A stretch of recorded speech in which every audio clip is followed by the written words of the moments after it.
Remember back in the 80s, like when heavy metal was all over MTV, Oh, yeah. and parents were just like convinced it was going to like turn their kids into like devil worshippers. Right.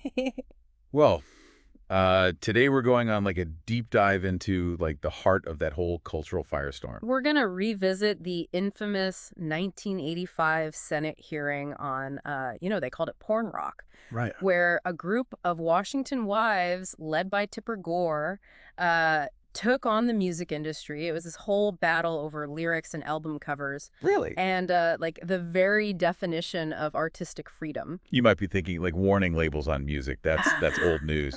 But trust me, this story it goes way deeper than just those little black and white stickers. Well, yeah. We're talking about censorship and political maneuvering and a whole lot of pearl clutching over music videos that seem pretty tame by today's standards. Oh, absolutely. So get ready for some wild testimonies Yeah. and surprising alliances and unintended consequences that continue to shape the music industry even to this day. To this day. Yeah.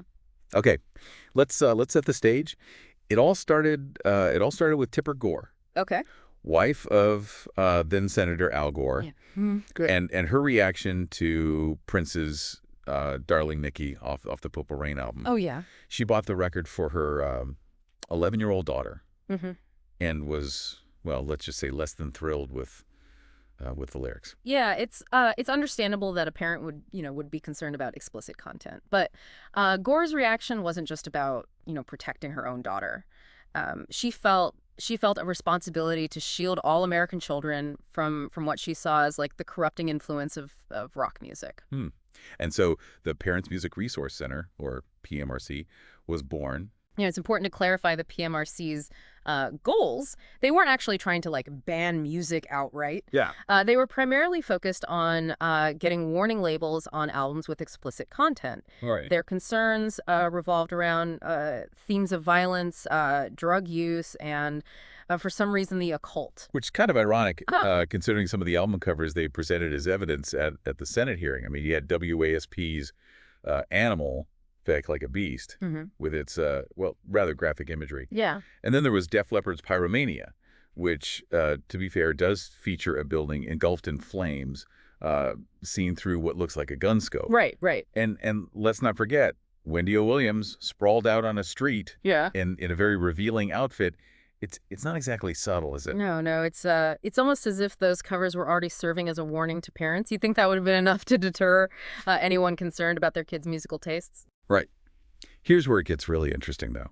The record industry, represented by the Recording Industry Association of America, or RIAA, was already in negotiations with the PMRC before the hearing even took place. Wow. And get this, a month before the hearing, the RIAA had actually already agreed to a generic warning label. So a lot of the fireworks at the hearing were, for lack of a better word, for show. But, oh, what a show it was. Yeah. Imagine this, September 19th, 1985. Okay. The Senate Commerce Committee convenes for a hearing on porn rock. You've got Senators John Danforth and Paula Hawkins, along with Tipper Gore, and a swarm of reporters just hungry for a story. Yeah. And the PMRC comes armed with visual aids, not just the album covers, but music videos, too. Oh, wow. And their choice of videos is fascinating. They play Van Halen's Hot for Teacher, which is basically a goofy school fantasy, and Twisted Sisters, We're Not Gonna Take It, with its over-the-top depiction of a rebellious teenager battling his tyrannical dad. It's hard to see these videos as truly dangerous, especially given like the outrageous costumes and theatrics that were common in music videos. Yeah. Back then. It all feels a bit overblown in retrospect. It does, but remember, this was a different era. There was a lot of fear surrounding heavy metal music and its supposed influence on young people. Right. And then you have the testimonies, which ran the gamut from the brilliantly satirical to the downright bizarre. Oh yeah. Frank Zappa, of all people, became the unlikely face of the opposition. He did. Known for his outlandish musical style and sharp wit, Zappa didn't hold back in his criticism of the PMRC. He saw their proposals as blatant censorship, Right. and brilliantly pointed out the impracticality of their ideas, like requiring layered sheets to be to be kept behind the counter in every record store. Oh, wow. Can you imagine? Waiting while the clerk digs through a mountain of papers to check the lyrics of your favorite album. That would have been a logistical nightmare. Yeah. Zappa also had this great line comparing the PMRC's demands to treating dandruff by decapitation. Oh, that's good. His testimony was a masterclass in dismantling faulty logic with humor and insightful observations. Yeah, it really was. Then to everyone's surprise, you had John Denver, the wholesome folk singer, Wow. testifying against censorship and in favor of artistic freedom. It was a shrewd move by the PMRC to invite him, hoping he would condemn heavy metal and endorse their cause. Of course. Right. But Denver didn't take the bait. Wow. He spoke eloquently about the misinterpretation of his own song "Rocky Mountain High," which some radio stations had banned for supposedly promoting drug use. His experience illustrated how even seemingly innocent music can be subject to subjective and often misguided interpretations. Right. Denver's testimony was a breath of fresh air amidst the moral panic. It reminded everyone that music can be a source of joy and wonder and connection, regardless of genre. And then there's Dee Snider, the frontman of Twisted Sister, Yeah. who shows up at the hearing in full rock star garb, creating a stark contrast to the suited senators. Right. His testimony defending his song "Under the Blade" is both humorous and unexpectedly touching. The PMRC had interpreted the song as being about sadomasochism, which is pretty far off the mark. They completely missed the point. The song was actually about Snyder's guitarist's fear of undergoing throat surgery. Oh, wow. Yeah. Snyder's appearance and testimony remind us that music is often deeply personal and open to individual interpretation. Trying to impose a single narrow meaning on a song, especially one as complex and layered as heavy metal is a fool's errand. Yeah, absolutely. Yeah. The exchange between Snyder and Al Gore, Tipper Gore's husband, is particularly illuminating. Yeah.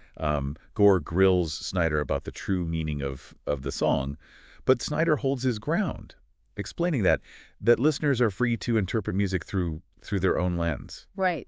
And can we just talk about Snyder's entrance for a second? Oh, yeah. He arrives in skin-tight jeans and a denim vest, and of course his signature gravity-defying hair. Yes. It's a moment that perfectly captures the clash of cultures at play. It's almost theatrical. You've got these buttoned-up senators on one side and this flamboyant rock star on the other. It visually represents like the generational divide and the anxiety surrounding heavy metal's perceived threat to traditional values. It really highlights how appearances can be deceiving. Snyder, despite the rock star persona, came across as thoughtful and articulate. Yeah, he did. But some of the so-called experts the PMRC brought in, well, their claims were a bit out there. Yeah, the PMRC called on these supposed experts to bolster their arguments. One was a professor of rock and roll history, Dr. Joe Stay, who claimed heavy metal music was fundamentally different from other genres because it contained the element of hatred. Hatred.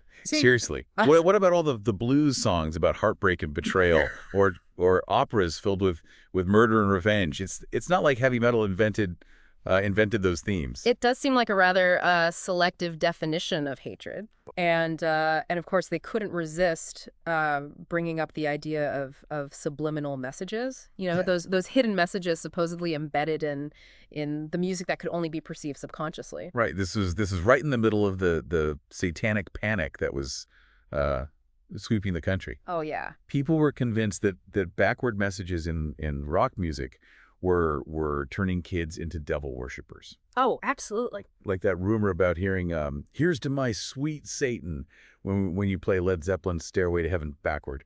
Pure urban legend. Exactly. But it shows how powerful suggestion can be and how easily fear can take root, especially when it's fueled by authority figures. Right. And then there was Dr. Paul King, a child psychologist who treated kids with drug problems. He suggested that young people recovering from addiction should avoid heavy metal music for at least a year. Oh, wow. So they wouldn't be overtaken by feelings of resentment, hate, and the urge to party. The urge to party. Really? As if as if heavy metal music contained like some sonic intoxicant that could trigger uncontrollable revelry. It's hard to take these testimonies seriously now, but they did have a real impact on the debate at the time. Yeah. They tapped into the fears of parents who were already worried about the influence of popular culture on their children. Right. Adding another layer of complexity to this whole situation. The record companies were lobbying Congress for a blank tape tax at the same time this hearing was happening. Oh, wow. A blank tape tax? What was that all about? Basically, it was a tax on blank cassette tapes and videotapes.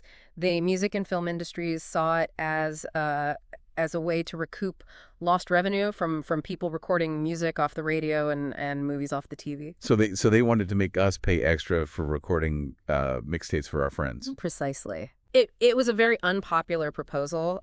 Some people have speculated that the record companies may have struck a deal with the PMRC, like agree to the warning labels in exchange for their support on the blank tape tax. So you're saying this whole hearing could have been a distraction from a much bigger issue. It's possible, and it's worth noting that that several of the senators who participated in the PMRC hearing were also involved in the blank tape tax legislation. That does seem like a rather convenient coincidence. It appears the record industry may have been playing both sides. You know, they used the PMRC's campaign to their advantage while simultaneously trying to push through a controversial tax that would benefit their bottom line. So after all the drama of the hearing, did the record industry actually follow through on their promise to label albums?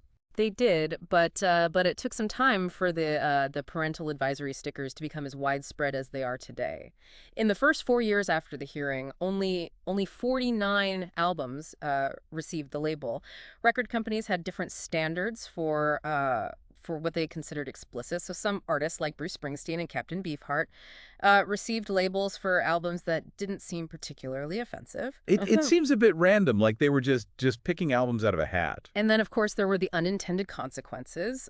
Some states passed laws requiring stores to check ID for customers buying labeled albums, and major retailers like Walmart refused to carry them all together. So the PMRC's campaign, which is supposedly about giving parents more control, actually led to censorship and restricted access to music. It demonstrates how well-intentioned efforts to regulate content can sometimes backfire, creating more problems than they solve. It's incredible that Tipper Gore herself later acknowledged the unintended consequences of her campaign and lobbied against state censorship laws. It seems she realized that she had inadvertently opened Pandora's box and was trying to contain the chaos. It makes you wonder if the whole thing was worth it. Yeah. They got the warning labels, but at what cost? It's a complicated legacy. The PMRC's campaign had a lasting impact on the music industry, but it also raised crucial questions about free speech and censorship and the role of government in regulating artistic expression. And to think it all started with a mother's concern about her daughter's musical taste. It just goes to show how a single act of protest can have far-reaching and often unpredictable consequences. It reminds us to be cautious about giving too much power to those who want to control what we hear, read, and watch. It's also interesting to consider that the PMRC's focus on heavy metal was somewhat arbitrary. Oh yeah, they could have just as easily targeted other genres like country music, which often deals with themes of heartbreak, violence, and substance abuse. You have a point. Think about all those classic country songs about drinking alone and cheating lovers. They practically offer a guide to dysfunctional relationships. But there was this perception of heavy metal as inherently more threatening, perhaps because of its loud, aggressive sound and its association with rebellious youth culture. It's the music your parents warned you about. Which of course makes it even more appealing. Exactly. The irony is that that research suggests that the lyrical content of music might not be the most influential factor. It's the feeling that the music evokes that seems to have the most impact. That's right. There's a phenomenon called the amplification effect, where listening to music that aligns with your current emotional state can actually intensify those feelings. Really? So if you're feeling angry and you listen to angry music, you might actually become even angrier. That explains why I always end up listening to sad songs when I'm already feeling down. It's like I'm intentionally wallowing in my own misery. But the point is that this effect can occur with any genre of music, not just heavy metal. If if we were to start censoring music based on its potential emotional impact, we would have to ban a lot of songs, including some beloved classics. Imagine a world without uh, All by Myself or Everybody Hurts. Oh man. Those songs have gotten me through some tough times. And they've probably helped countless others as well. Yeah. You know, music can be a powerful tool for processing emotions, both positive and negative. Attempting to control that through censorship would be a disservice to everyone. This whole PMRC saga really highlights how complex and often contradictory our relationship with music can be. We want to protect children from harmful influences. Right. But we also value artistic freedom and the right to express ourselves without censorship. It's a delicate balance, and it's a debate that continues to this day with new technologies and new genres of music, constantly challenging our notions of what's acceptable and what's not. The PMRC may have faded from the spotlight, but the questions they raised about the power of music and the limits of free speech are just as relevant today as they were back then. Absolutely. The debate about free speech, censorship, and the role of government in regulating art continues to rage on. We see it with debates about violence in video games, controversial content on social media, and even the lyrics of contemporary music. The PMRC might have faded from the headlines, but their legacy lives on in the ongoing conversation about the power of art and the responsibility of creators and the delicate balance between protecting individuals and upholding freedom of expression. It's a conversation worth having, and one that requires careful consideration and thoughtful engagement from all sides. This deep dive into the PMRC saga has been a wild ride. We've seen political maneuvering, cultural clashes, and a whole lot of debate about what constitutes appropriate art. And it reminds us that music, for all its entertainment value, can be a powerful force that sparks dialogue and challenges norms, and forces us to confront uncomfortable truths about ourselves and society. So the next time you see that parental advisory sticker, take a moment to consider its history and the debates it sparked and the questions it continues to raise. And as always, keep those minds curious and those ears open to the diverse and ever-evolving world of music. It really makes you think about that slippery slope of censorship. Where do we draw the line? Right. You know, who gets to decide what's acceptable and what's not? And what about the impact on artists? Do these warning labels lead to self-censorship? Do artists shy away from certain topics or expressions for fear of being labeled and potentially losing distribution?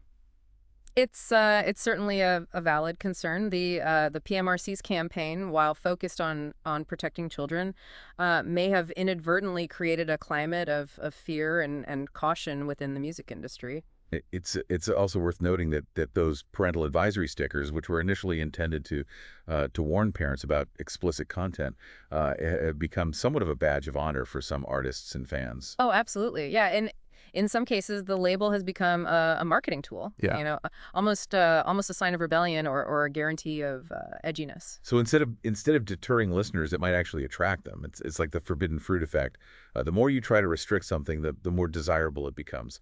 It's a fascinating example of how unintended consequences can completely shift the intended impact of a campaign, and it speaks to the complex relationship between art, commerce, and cultural values. Looking back, it's easy to dismiss the PMRC's crusade as a product of its time, a relic of the '80s moral panic. Right. But the issues they raised are still relevant today. Absolutely. The debate about free speech and censorship and the role of government in regulating art continues to rage on. We see it with debates about violence in video games, controversial content on social media, and even the lyrics of contemporary music. The PMRC might have faded from the headlines, but their legacy lives on in the ongoing conversation about the power of art. and the responsibility of creators and the delicate balance between protecting individuals and upholding freedom of expression. It's a conversation worth having, and one that requires careful consideration and thoughtful engagement from all sides. This deep dive into the PMRC saga has been a wild ride. It have. We've seen political maneuvering and cultural clashes and a whole lot of debate about what constitutes appropriate art. And it reminds us that music, for all its entertainment value, can be a powerful force that sparks dialogue and challenges norms Yeah. and forces us to confront uncomfortable truths about ourselves and society. So the next time you see that parental advisory sticker, take a moment to consider its history and the debates it sparked and the questions it continues to raise. And as always, keep those minds curious and those ears open to the diverse and ever-evolving world of music.